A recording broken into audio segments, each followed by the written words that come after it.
Good day. We're going to present ancient Egypt art. We all know that when we say Egypt, we immediately think of the pyramids, mummies, and the Sphinx. In this presentation, we will tackle the elements and artworks of ancient Egypt. Before we start, let me ask you first. Can you recognize any of these images? What comes to your mind when you see artwork like this? Perhaps someone got it right by now. Well, if we're thinking of the same thing, correct. Our discussion for today is about ancient Egyptian art. Our first topic is the elements of Egyptian art, and the first element we have is symbolism. Ancient Egyptian art utilizes symbolism in a way that it reflects and impacts natural elements.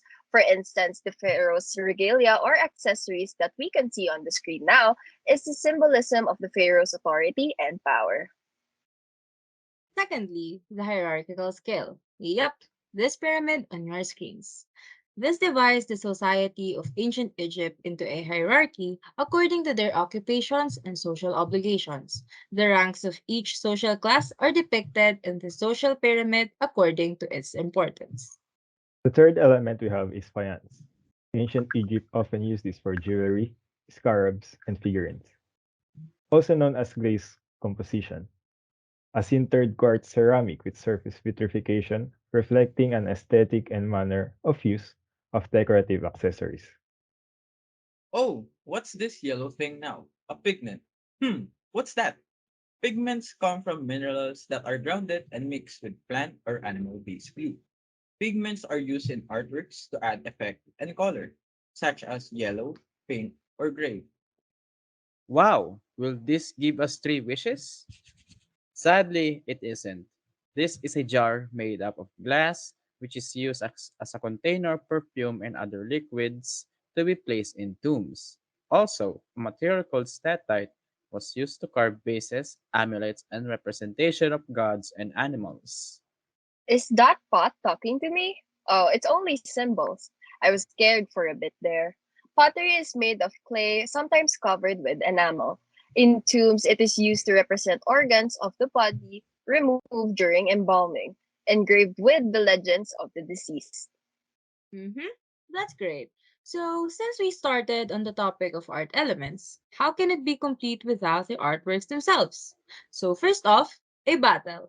Well, that's how you expanded lands during the ancient times. The Battle of the Poor is a mural found in one of the pharaoh's tombs. It shows the Egyptian king's raid against Muwatalli's resurgent Hittite army and a substantial and formidable foe. Are those drawings dancing? Kidding aside, there are Egyptian deities worshipped by the people of ancient Egypt, the complex system of polytheistic beliefs.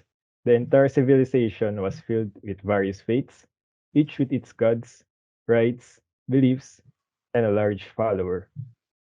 Now I think we're all familiar with this one. Accurate to the common understanding, mummification is related to the dead or the afterlife. In mummification, the body of the deceased is buried and preserved through desiccation. One of the methods in the art of mummification is done by desiccating the body in a salt solution and preserving the internal organs of the deceased. Well, paintings in the tomb. Do you think it is about the journey of the dead? Or do you think it shows life before death? If you say one of which, then you are right. This depicts the life of the dead and can be both on royal tombs. They still exist up until now and have engravings that depicts the deceased's ascension into the afterlife. Cartouche. It sounds like a fancy word. The most popular pharaoh, King Tutankhamun, also known as King Tut, is displayed here. This magical oval thread displays the birth name and the name of the throne of a pharaoh in hieroglyphics, primarily found on Egyptian monuments. Now, here are some iconic Egyptian items that impacted ancient Egyptian art. Who is that girl I see staring straight back at me? Kidding aside, this is the bust of Nefertiti made from limestone, which was thought to have been created about 1345 BCE and became a global icon of power and feminine beauty.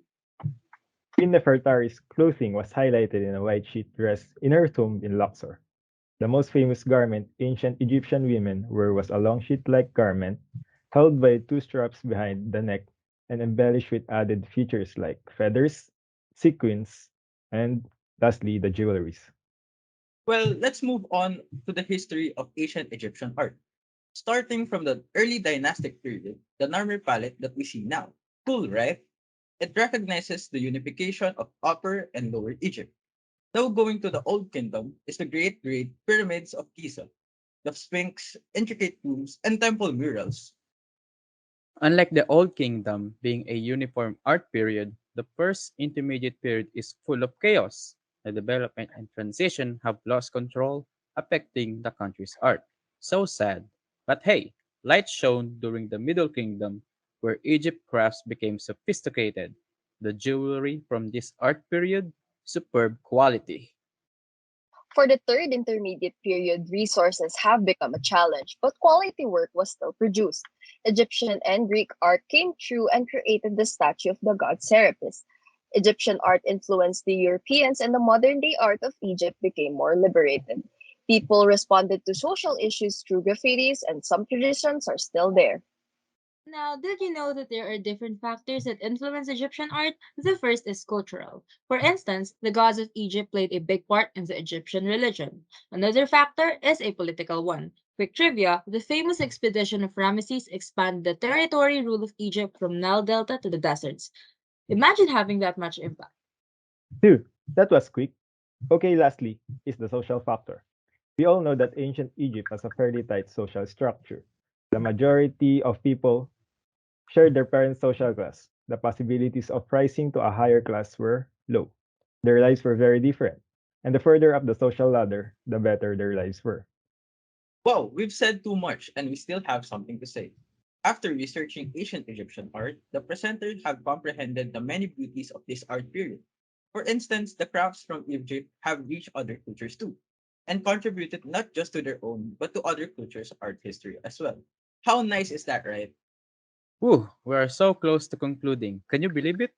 But first, let us also share how we, the whole group, divided our task for this presentation. It is with our pride and happiness that we share with you our week of hard work to bring this project to life. On behalf of the group, thank you so much. The following are the references used to research the information needed in this Pecha Kucha presentation. A big thanks to these amazing sources. And that's a wrap. While the others are still catching their breaths, I would like to thank you all for taking the time to listen to us today, and we really hope you all enjoyed our presentation. So again, thank you and bye-bye.